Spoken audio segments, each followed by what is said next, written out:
Take 3. Let's see if this works. Testing. 1, 2, 3. Is it gonna loop again? It did not. It's just recording. Great.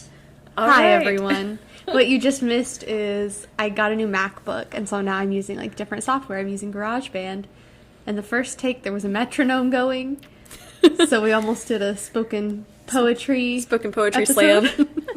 And then I was like, okay, no, I fixed it. Now it's just showing the time. And then it just looped for 5 seconds. It would like record for 5 seconds and then start over. So I think we're good to go now, though. Anyway, welcome back, guys. Welcome to Spooky Okie. Ooh. I'm Catherine. I'm Madison. We're your hosts for this evening. Or morning, or whenever you're listening to this. For your road trip or cleaning or whatever you're doing. This is our true crime episode. We've got a couple of nice cases to talk about for Oklahoma. Oh, yeah. We spent all morning researching them because we procrastinated. Absolutely, like always. Listen. Madison was on my side of the show this time, of waiting until the last minute to write her notes. Usually I'm so prepared. I felt so much better today. Listen, I've had a lot going on. My mom had a heart attack last week, and so It's been been a little busy. wild. Yeah. So I left her, like, for the first time to come stay at Catherine's house and record. Yeah. So, yeah, it's been a little wild, but we are back. Thanks for being patient and letting us delay our release a week. We appreciate it a lot. Mm-hmm. Reminder to support us on Patreon so you get to access our video investigations. The first one is up, so go check that out. It's only $3 a month. Thank you to those that are already supporting us. We Yeah. appreciate you. We're so excited. Okay, so we're going to jump right in because I got to go get back to my mom. And my grandma's sick. My parents have COVID. It's possible she has COVID. I don't know. So now I'm stressed out because I'm staying here with Catherine and she found out her dad has COVID, like last night when I was already here. And then this morning she found out her mom has COVID. Yep. And now her grandma has a cough. And I'm like, oh no, now she probably has COVID. What is happening? I can't take COVID home to my mother who just had a heart attack. So now I'm stressed, but I called my mom and she was like, whatever happens, happens. It's fine. Just come on home. I don't care. Which is like very much typical for my mom. So Your mom is like the chillest person I know. she's like, whatever, it's fine. But I'm like stressing about it. But anyway, so I'm going to try to get through this fast so I can, like, I guess go home, take a shower, neti pot, whatever I can think to do to get germs off of me. Emergency. Yeah, exactly. I'm going to, like, really try to not take anything to my mother. So we're going to dive right in. Try to go through this one a little more quickly, I say, as we've rambled for like 5 minutes. Yeah, it's fine. You know. Anyway, so today, are you ready for my story, Catherine? ready. Do you want me to go first, I guess? Yeah. I feel like that's what we usually do. the pattern. Yeah. Okay, Go cool. for it. So I'm going to cover the story of Nima Carter and the Carpitcher Twins. All right. Have you heard of this? I have not. Okay, so it starts in 1976 in Lawton. All right. So on April 10th, 1976, 11-year-old Kathy Ward and another child were playing in their neighborhood when they heard a small voice coming from inside one of the abandoned homes. When they went Okay. to investigate, they could tell the voice was coming from inside the refrigerator of the abandoned home. And this was the 70s, so they didn't have, like, the magnetic where you Yeah. could, like, push it open from the inside. Like, it, like, Okay. latched on the outside. So, like, if you got locked in there, You're locked in there. So Holy crap. they opened the fridge door and a little girl fell out. They, like, freaked out because they were, 11 years old. Yeah. And they ran out of the house, but then they were like, okay, we have to go back and check on this kid. Like, what is Yeah. going on? And so they went back in, and the little girl was, like, still on the ground in front of the fridge. Like, she was alive, though. She was okay. Okay.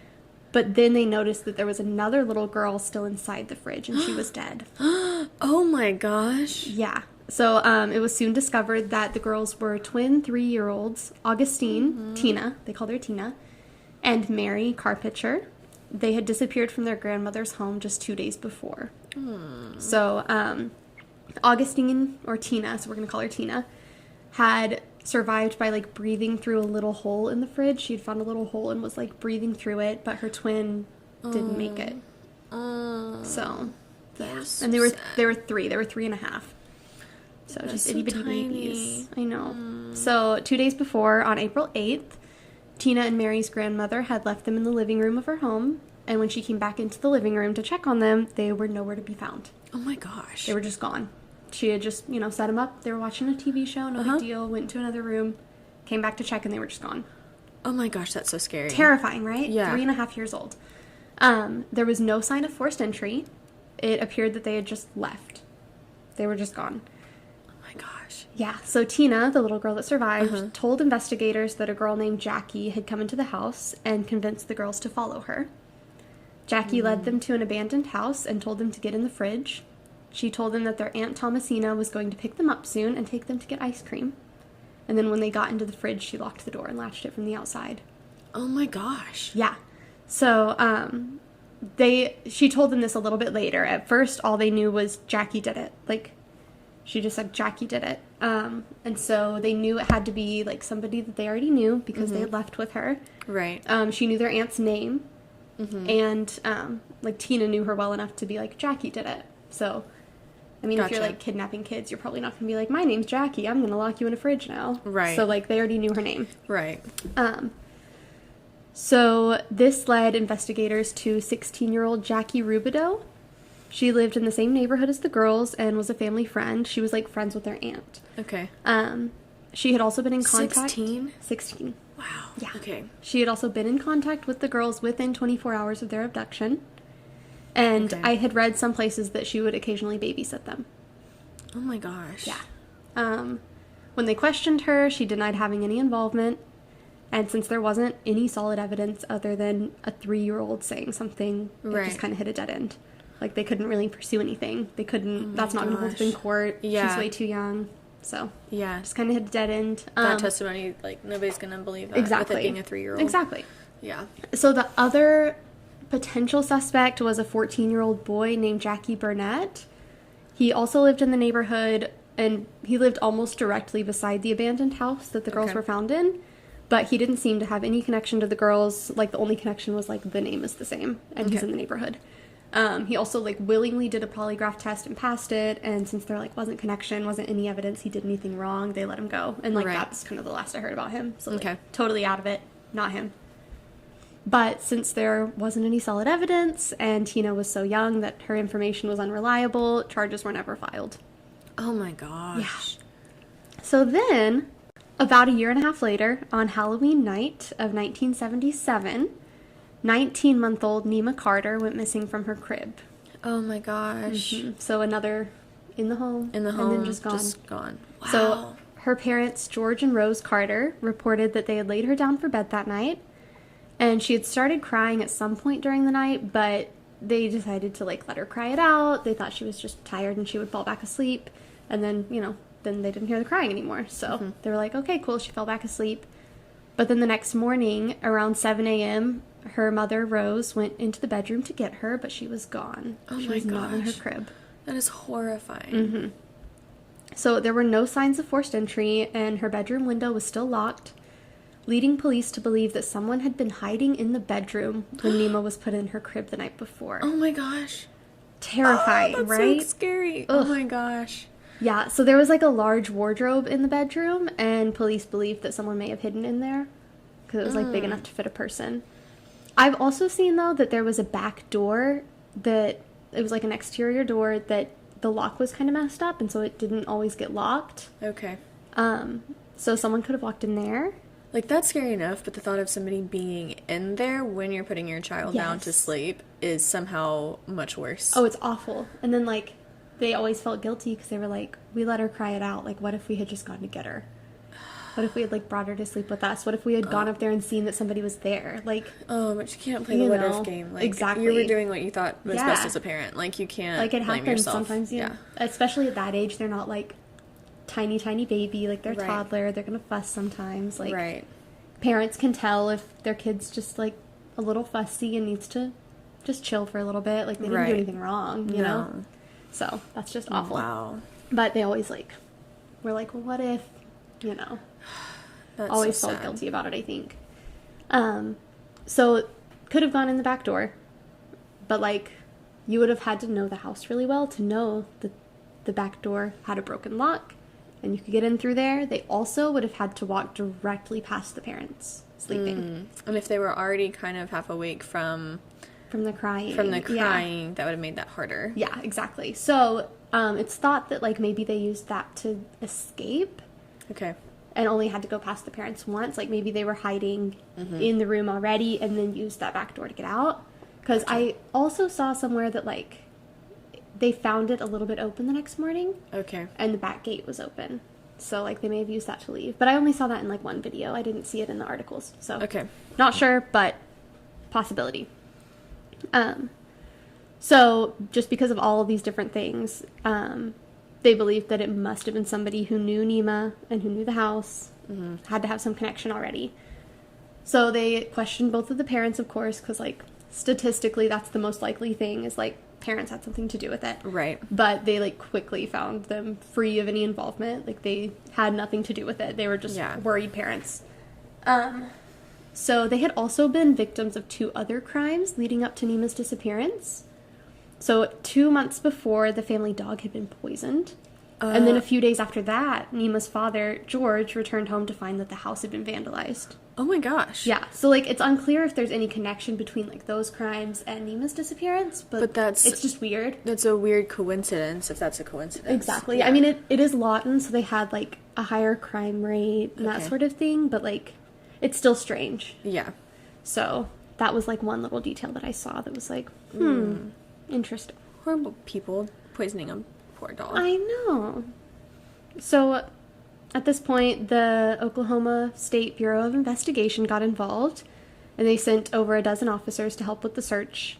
Police searched around the Carters' home, and they started going door to door in the neighborhood to question residents in the area, but, like, nothing really came of it. So it was still kind of like a dead end. And then, 23 days later, a local soldier named Gary Goodall was in the area to visit a friend and do some laundry at her house. And he decided to walk to the nearby store to get a pack of cigarettes. And he, like, cut across the lawn of an abandoned duplex to get there. And then he said that there was just something, like, strange about it. There were a lot of, like, shattered windows, and, like, the front door was broken and, like, open. And he was just like, I just want to look in there. Like, it's just weird. And so he, like, took a look inside, and then laying by the fridge, he saw the body of a child. Oh my gosh. And so he, like, went back to the house and was like, hey, I just found something, and got his friend. And she, like, came with him, and they both, like, went in, and they were like, yeah, that's a kid's body. We have to call the police. Yeah. So they called the police, and, like, yeah, they found her. Poor baby. I know. So, apparently some neighborhood children had been playing inside the abandoned house, and they had opened the fridge, and then her body fell out of the fridge, and they got freaked out and they left. They, like, ran off, which, I get it. Like, I mean, what are you going to do as a little kid, you know? Yeah. And it wasn't clear how long before, like, the amount of time between the kids opening the fridge and her falling out and like, the guy being finding found. her. Yeah, being found. So I'm not sure about that, but that's what happened apparently. Okay. So, although they now had her body and they confirmed it was her, she had the same shirt on, little diaper, like, all of that, they didn't have any physical evidence. Like, there was still nothing to point to a suspect or anything. Gosh. But now it makes it look like the same person. Exactly. Like, same MO. Yeah. All of that. Wow. Okay. Yeah. And what a creepy thing, like, putting them in the fridge. I don't know why that's so much worse, but it is. It is. Well, because they put them in there alive. Yeah. So they're just trapped in there until they die. Oh my gosh. Yeah, it's awful. So one strange thing about this is that this abandoned home had already been searched at least twice, and they didn't find her. What? Yeah, so the first time was, like, the day after she disappeared. And one officer reported that he vividly remembered the refrigerator door being open when they searched the home. And then the second time was, like, a week after that, and this time another officer reported that they remembered that the door was now closed. Okay. So, and like, they didn't open the They didn't fridge? open it, I guess. But I'm sure they didn't realize, like, oh, somebody else had seen it open, and now I'm seeing it closed. Like, they just didn't think about it. Because I don't think they went inside the house the second time. I think they, like, looked in the windows, and they were like, we've searched this one. We're good. There's nothing in there. Okay. Yeah. So, anyway, that's just strange, because then it's like, okay, well, where was this child? Like, they were going door to door. Right. So, like, did somebody have her in the house alive? Because, like, she was put in there alive. Gosh. Yeah. Awful.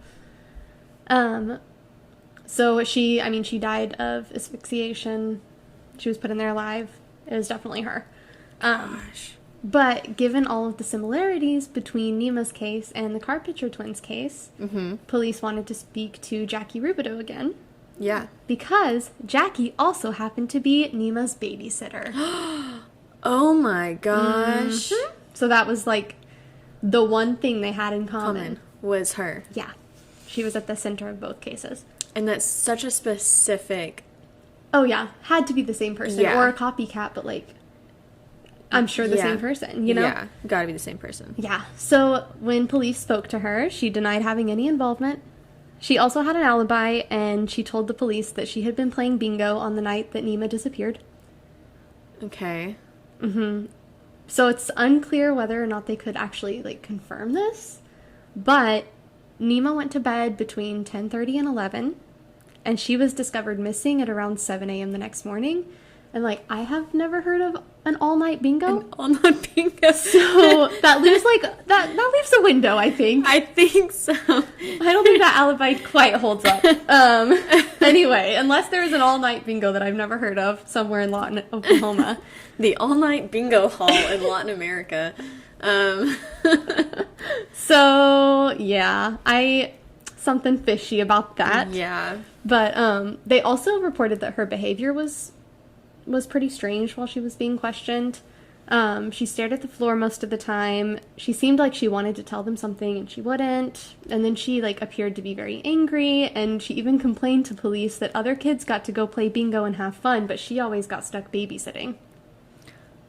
But I thought she was playing bingo. I thought she was playing bingo So, too. Just questionable. Interesting.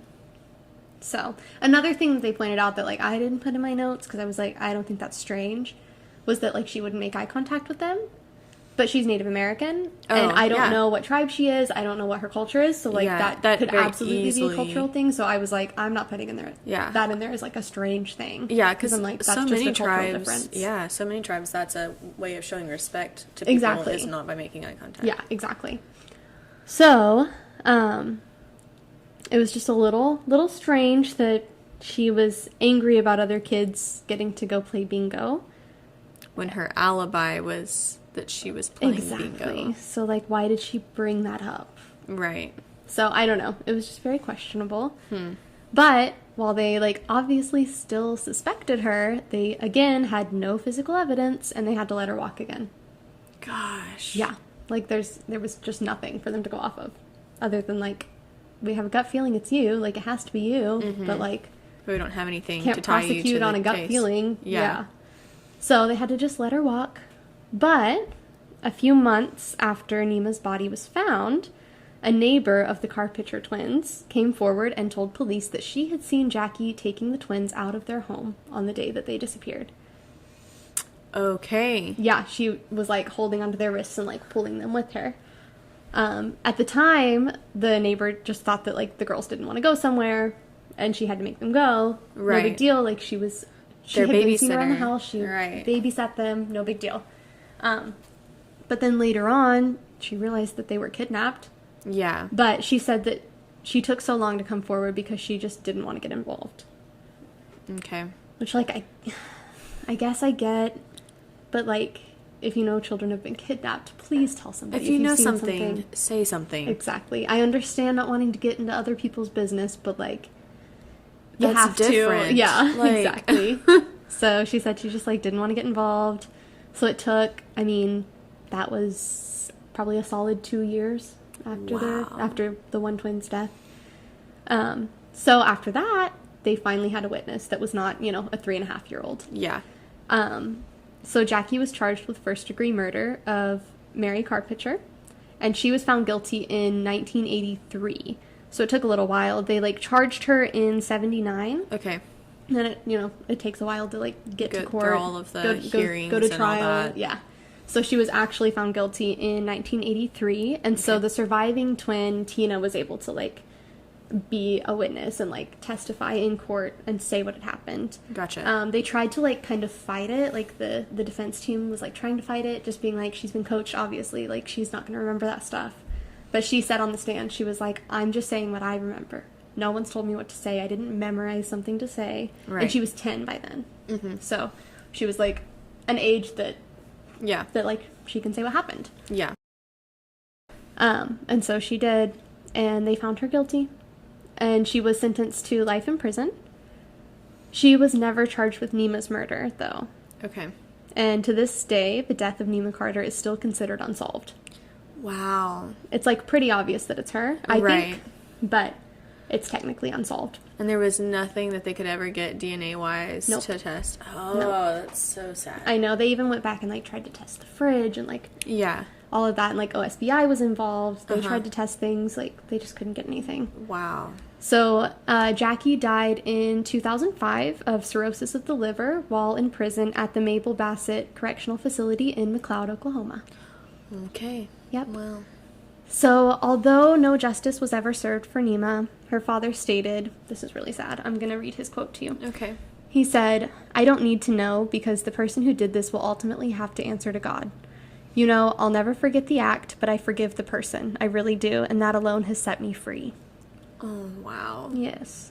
And that is the story of Nima Carter and the Carpitcher Twins. Wow. Yeah. So, pretty rough one.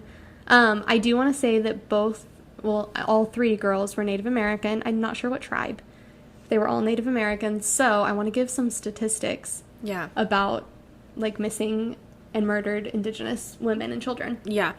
So, according to the Native Women's Wilderness, as of 2016, the National Crime Information Center has reported 5,712 cases of missing American Indian and Alaska Native women and girls. Strikingly, the U.S. Department of Justice Missing Persons Database has only reported 116 cases. What? Out of 5,712. Oh my gosh. Yeah. The majority of these murders are committed by non-Native people on Native-owned land. Mm-hmm. The lack of communication combined with jurisdictional issues between state, local, federal, and tribal law enforcement make it nearly impossible to begin the investigative process. Yeah. So here's a few just like statistics. Indigenous women and girls are murdered at a rate of 10 times higher than all other ethnicities. Gosh. Mm-hmm. Murder is the third leading cause of death for Indigenous women. Wow. Oh my gosh. Which is crazy. Yeah. More than 4 out of 5 Indigenous women have experienced violence. It's at 84.3%. Wow. Yeah. More than half of Indigenous women experience sexual violence, 56.1%. More than half of Indigenous women have been physically abused by their intimate partners, 55.5%. Gosh. Less than half of Indigenous women have been stalked in their lifetime, but barely less than half. It's at 48.8%. Wow. Wow. Indigenous women are 1.7 times more likely than Anglo-American women to experience violence. They're also 2 times more likely to be raped than Anglo-American white women. Wow. And the murder rate of Indigenous women is 3 times higher than Anglo-American women. So just through the roof, just crazy. Jeez. Yeah.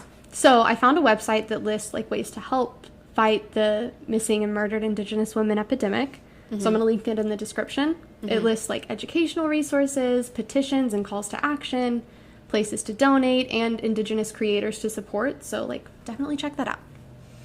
Okay. Wow. That's crazy. I know I kind of rushed through that, but like, I just wanted to like get it done with because it's so rough. It's really rough. Yeah. Well, mine's not going to be a lighthearted one either. Oh, great. These true crime episodes, man, they're rough. Yeah. So, mine is about the serial killer, William Lewis Reese. Great. Never heard of him.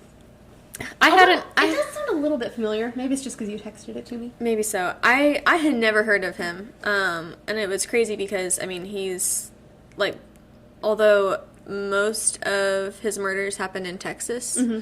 there still were some in Oklahoma, and he's from Oklahoma. Oh, okay. So, just kind of a preview. Young girls, highways, car trouble, kidnapping, rape, and murder. Oof. Great start. Okay. So on July 1st, 1959, William Lewis Reese was born in Oklahoma. He was raised on a farm near Yukon, Oklahoma. So there was a couple of different reports.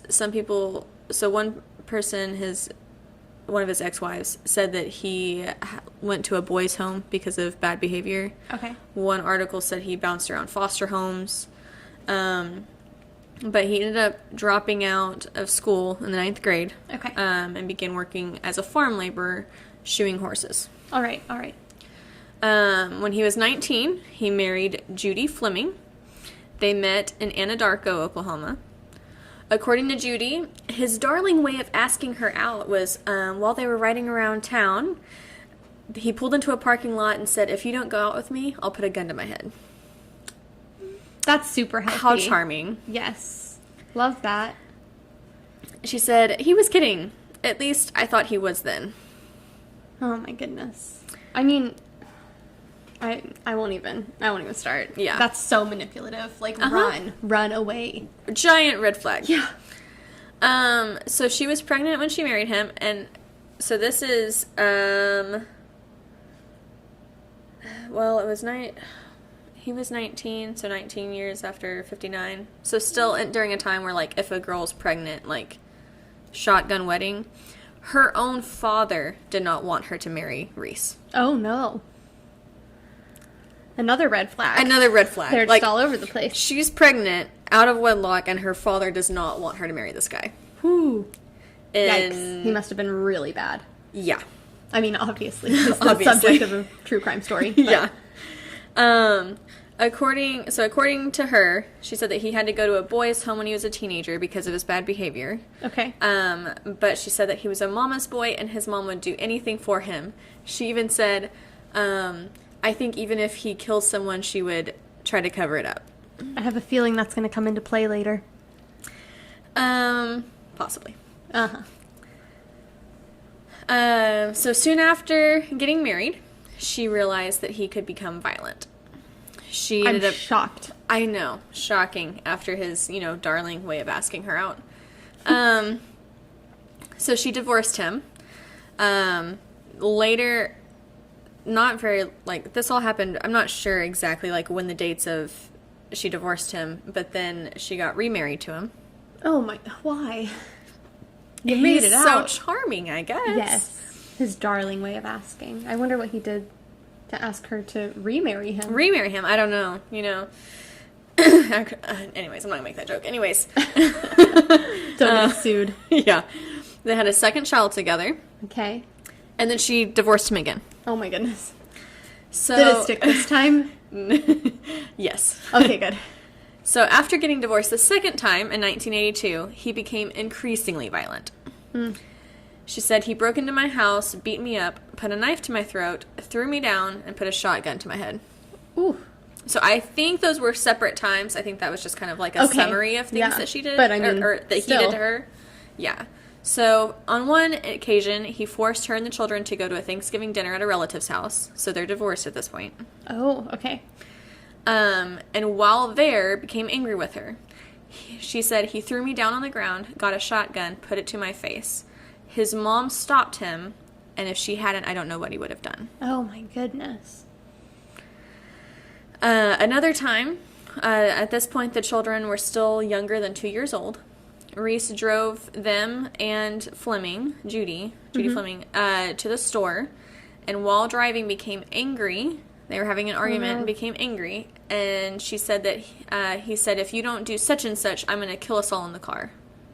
He probably would have, too. And at that point, he proceeded to drive as fast as he could down backcountry roads while there's 2 young children in the backseat. She was terrified. I wish I could say I'm surprised, but I'm not. She was terrified and didn't do anything, and eventually he stopped on his own. Oh, my goodness. He got married a second time. Great. You mean a third time? Really a third time. To a second woman, I should goodness. say. And got divorced again. Okay. There's not Did a lot he, of information. Stop that one too? I don't know. There's not a lot of information on the second wife. Okay. I don't even know her name. Did they have kids? I don't know. Okay. The only Probably thing not I know... if he didn't stalk her. Yeah, the only thing I know is that Judy says that she apparently called her repeatedly asking Judy to take Reese back. Oh.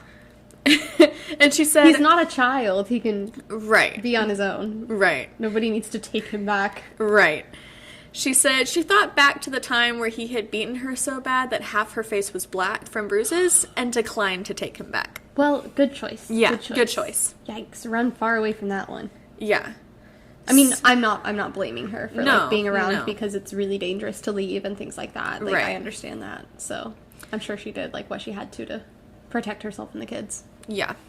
So it was 1982 when she got divorced. So I'm not sure Okay. like when he got remarried and got divorced again. I'm not sure the Okay. timeline. But in the spring of 1986, a student, she was a daughter of a deputy sheriff, and she was a student at the University of Oklahoma. Okay. She was driving to her job after she finished classes for the day. Her car stalled on Interstate 35. Okay. She was panicking. There was a storm going on. It was a thunderstorm, so rain is beating down on the car. It's 1986. There's not cell phones. Right. Yeah, that's scary. Or at least they're Especially not common. as a young college student. Like, Yeah. That's scary. Yeah. And so she's on the side of an interstate. She looks beside her, and there's a tall fence that's separating her from a mall and a hotel where she would have Okay. access to a phone. Right. So she's contemplating, like, climbing over this tall fence to get to this hotel Right. and mall to try to get to a payphone, and a semi-truck pulls up. Okay. So Reese was in the driver's seat, and he says, asks if she needs help, and that he could take her to a payphone. He didn't take her to a payphone. He did not take her to a payphone. Yeah, I figured. Instead, he drives to an Albertsons, parks, grabs her, throws her on the mattress of his sleeper cab, and proceeds to duct tape her arms behind her back. Oh. She asks him why he was doing this, and he replies, because he's crazy. Well, at least he's self-aware. I mean, accurate, yeah. Yeah. After he duct tapes her arms behind her back, he stuffs her into a sleeping bag and then drives on. Oh, my goodness. When he gets to a new location, he then sexually assaults her. Yeah. After sexually assaulting her, he told her he loved her and that they would live forever in Houston. Oh, my goodness. Well, he was right. He's crazy. So she was smart and she played along. Good. She eventually gained his trust, and while in a public restaurant, asked him if she could use a payphone to call her family. He gave her a quarter and a kiss goodbye. Huh. Okay. Yeah. Smart girl. Yeah. Whatever she did worked. Yep. He didn't wait long to strike again. The very next month, while he's awaiting trial for kidnapping and oral sodomy from the first case, he raped a woman that he followed home from a bar. Oh, my goodness. Why was he out? That's a great question. He was convicted in both attacks, and he was sentenced to 25 years in prison. He But probably didn't serve it, right? you are correct. Wow, shocking. He didn't even serve half of that. He served 10. Yeah, love that. So in 1996, an appeals court reduced his sentence because of improper comments made by a prosecutor. So he went free. Okay. Yep. Yeah. He went back to his mom's house in Anadarko. Not many people around the area knew about his past. One person, her name is Kathy Dobry. She's a family friend. She said he seemed very polite. As a favor to his mother, Reese took Kathy Dobry to the city to get a new driver's license. This is her quote. "Dummy me, I didn't think to ask what he'd been in jail for because it didn't concern me and my family." That is until the next summer when her daughter disappeared. Yikes. So in the spring of 1997, Reese was living and working in the Houston area. He was doing construction and working as, is it a farrier? Is that the Yes, right word? farrier. Farrier, okay. So he was doing what he's done before, which is shoeing horses. Yes. A ranch owner in the area, Butch Bloodworth, loved What a the name. I know. All right, Butch. I wish he had a bigger part because I was just like, the name, it's a very small part, but I had to add it in just because of its name. Yeah. He seems like he should come in and save the day at the end. I know, You know? right? Unfortunately, he doesn't, but Oh. he said he had noticed that something was off about him. He said he saw Reese hit a horse with a 2x4 because it wouldn't stand still. It's a horse. It's a horse. Yeah. Oh my goodness. He also Awful. suspected him of trying to sell him a stolen bulldozer. That he just had lying around. Yeah. Cool. Mm-hmm. Cool. Mm-hmm. And then a girl also came to him being Butch Bloodworth. Yes. Our true star. Our true star. Came to him crying because Reese complimented her sweet little britches. Oh. Yeah. It's a weird compliment. I don't like that. No. Around Men, don't do that. Don't do that. Not cute. Not cute, not a good look. But also, if you're doing that, it would explain why you're doing other things. Yeah. Okay. I mean, also women, don't do that. Yeah, Just no. don't give anyone that compliment, please. No. It's not a compliment. No, it's gross and creepy. So, little did the people in the area realize that there might have been a connection between him and the young women in the area that were starting to disappear. Oh, no. On April 3rd of 1997, Laura Springer, she's 12 years old, and she was an aspiring ballerina. She went for a run, and she never returned home. Poor baby. On April 20th, her body would be found in a retention pond, and her body was nude, and there were signs of strangulation. Ugh. On May 17th, so a little over a month later, a man approaches Sandra, and I don't know how to say the last name, so I apologize right now. Sandra Sapag? S-A-P-A-U-G-H? Sapag? Sure. Sounds good to me. Okay, Sandra. Good old Sandy. Good old Sandy.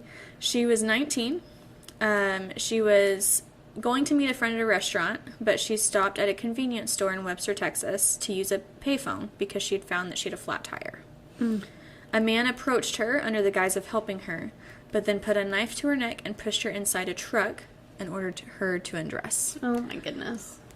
They were driving down Interstate 45 when she jumped from the moving truck and escaped. She was also pregnant with her third child at the time. Oh, my goodness. Yeah, so, again, I'm going to say a naughty word, but she was a total badass. Yeah, she was. Pregnant and jumped from a truck on the interstate to escape. Goodness. Yeah. And she made it? Like, She made it. She was good? Mhm. Yep, she's fine. Awesome. Well, Was I don't know was about her fine. baby okay?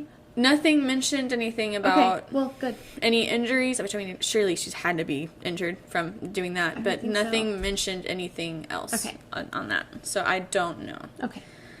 Well, I hope she was okay. I hope she was okay.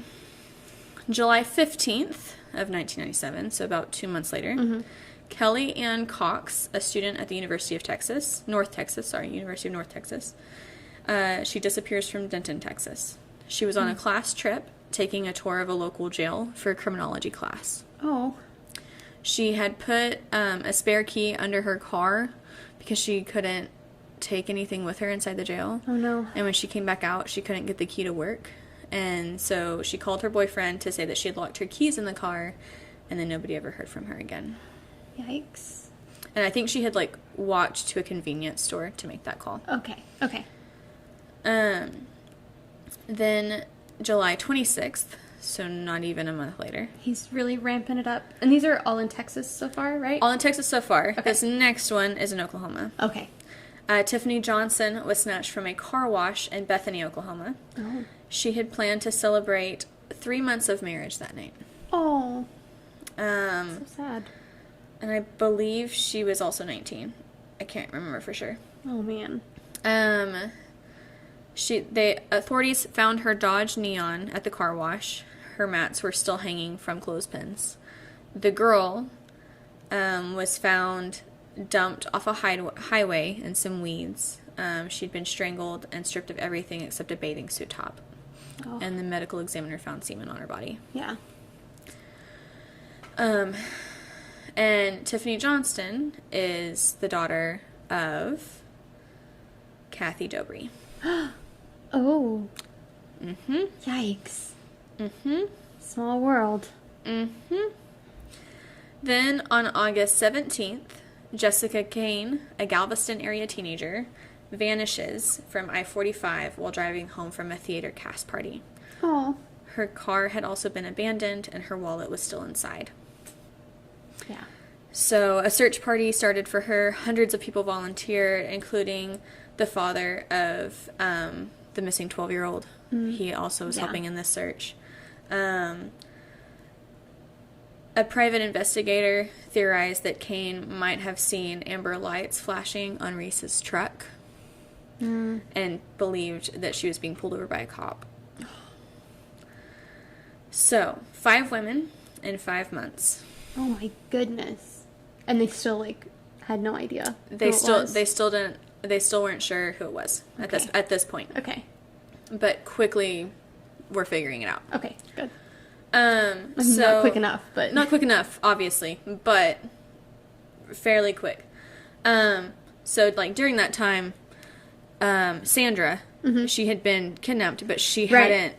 She made it. Right. And so she was able to give police a description. Great. And so they were while he was killing all these other people, they were trying to figure out who this guy was. Right. Okay. So they were on his trail.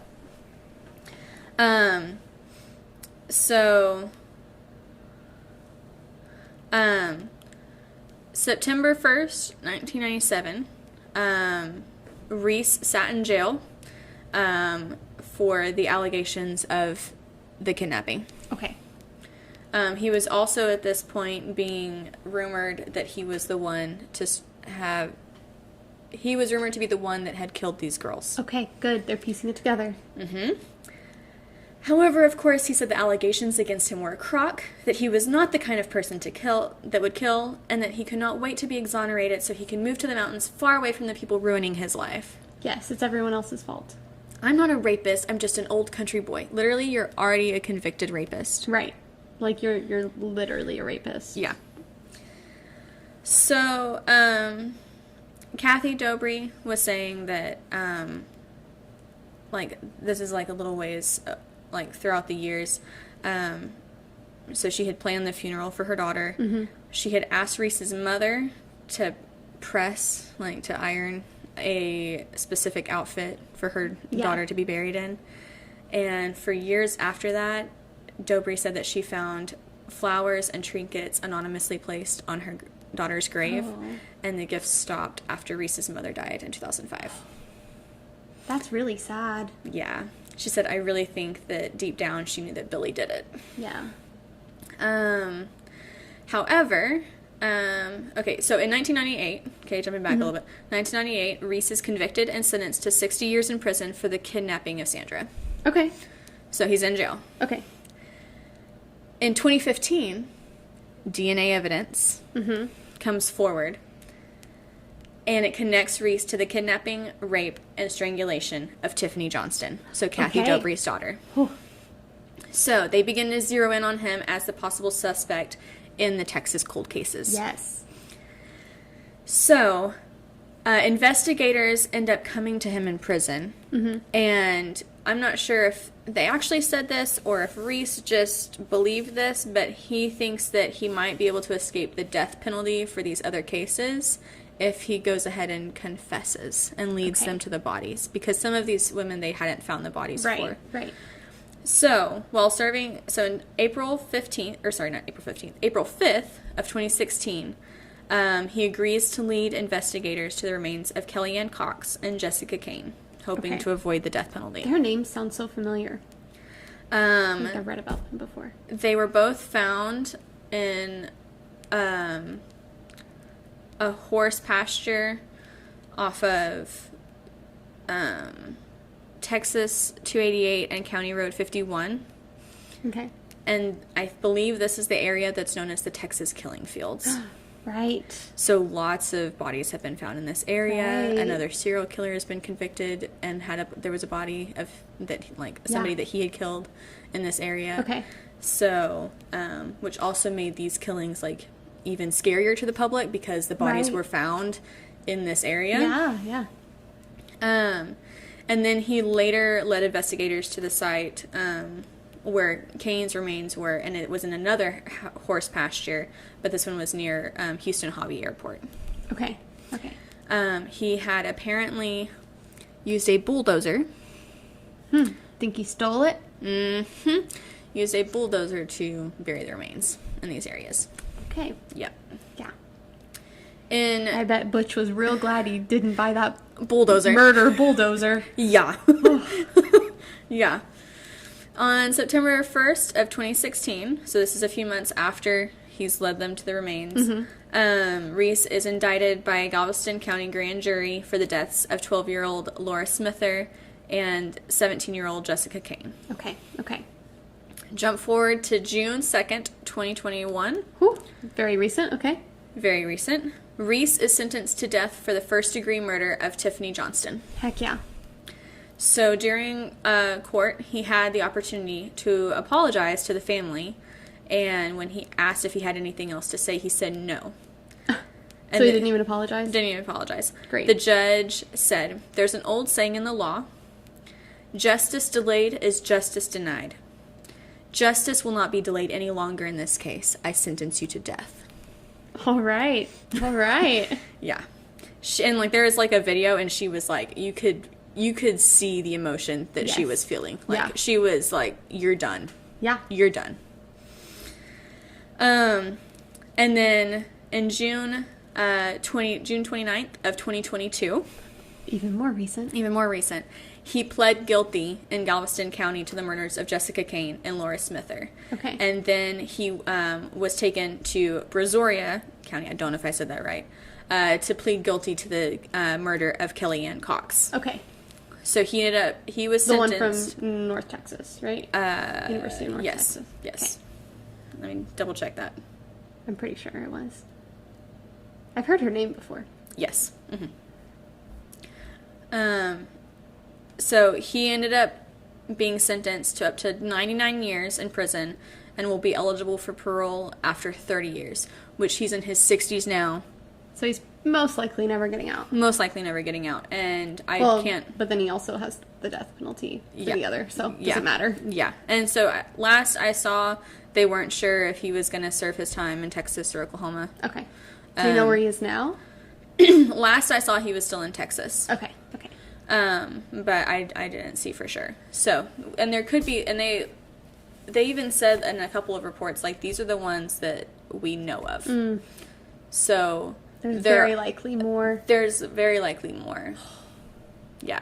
And also, like, during the time when he, like, before he started murdering, that we know of, when he had the 2 back-to-back rapes, there could easily be other women. Oh, right. Yeah. And that didn't come forward. Right. Yeah. I'm sure there are. Or that he could have killed and bodies hadn't been found, or at least tied to him. That's true. So, yeah. So that is the serial killer, William Lewis Reese. Nasty piece of work. Yeah. He's awful. Yeah. My goodness. And there was somebody who said, I think it was one of the mothers, said there's no way that he confessed and led investigators to the bodies out of the goodness of his heart. He doesn't have any goodness. Dang. Yeah. And there were lots of quotes from family that were really heartbreaking. I didn't include them, mainly just because he's finally, like, he's gotten the justice that he needs. But there were a lot of heartbreaking quotes from family about, like, it took many of those families 25 years to get justice. That's so crazy. Yeah. I can't imagine it taking 25 years Yeah. to find out anything. Yeah. Ugh. So. Awful. Well, great job. Thanks. It's very depressing. Love that. Oh, I realized that I did not read my sources, so I want to go ahead and do that really fast. Oh, you can read yours because I have to pull mine back up. Okay, so my sources were the Dallas News, the Oklahoman, the Houston Chronicle, Newsweek, Oxygen.com, LawandCrime.com, Wikipedia, and ABC13.com. Nice. My sources were JusticeForNativeWomen.com, OklahomaColdCases.org, Mirror, The Oklahoman, and then a YouTube video by Danielle Holland. I don't know if I'm saying that right, but she had a pretty, like, extensive video about it. Nice. So it's a good one to check out. All right. Wow, nice one. I'm very depressed now. Yeah. Well, on another note, random change of topic. Okay. I have a plug real quick. Oh, okay. So, shout out to Coaching by Andy, A-N-D-I. Jordan Anderson is a personal trainer. He is also a track and cross country coach for the school I teach at.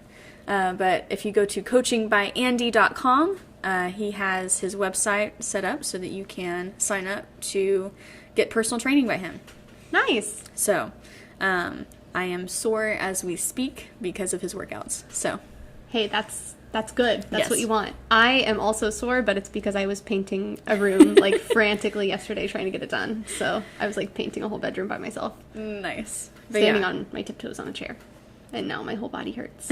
So Nice. not as productive as your soreness. You know, yeah. But his is great. He does client weekly check-ins. He is very personable. He sees what is your specific goal that you're wanting and tailors the workouts to what you need. He will also help you with nutrition if you're looking for that. Kind of the whole deal. Nice. All right. Check them out. Check him out. Okay. I guess we are Guess we better go and take care of our sick people. families. And I hope I don't give my mom COVID. I'm worried now. I really hope you don't either. But you haven't actually been around I haven't been around her. my grandma Just very you. much, and just me. And you yeah. don't have symptoms. I know. So Fingers crossed. I'll let you know. Mm-hmm. Okay, great. Keep you updated. All right. All right, How do support we us on close up? Patreon. Support us on Patreon. If you would like access to our video content, first one's already up. Thank you to everybody who's already supporting us. We're like super excited about that. Every time we Yes. get a new Patreon supporter, we're like, look, Check we have it another one. So exciting. Make sure you guys are listening to all the episodes. Make sure you rate and review. Yes, please. And if you guys have any suggestions for either true crime stories or places to check out that are spooky, Yeah. make sure you email us at... spookyokiepodcast@gmail.com. Exactly. All right. Thank you guys. Thanks. Stay spooky. Stay spooky.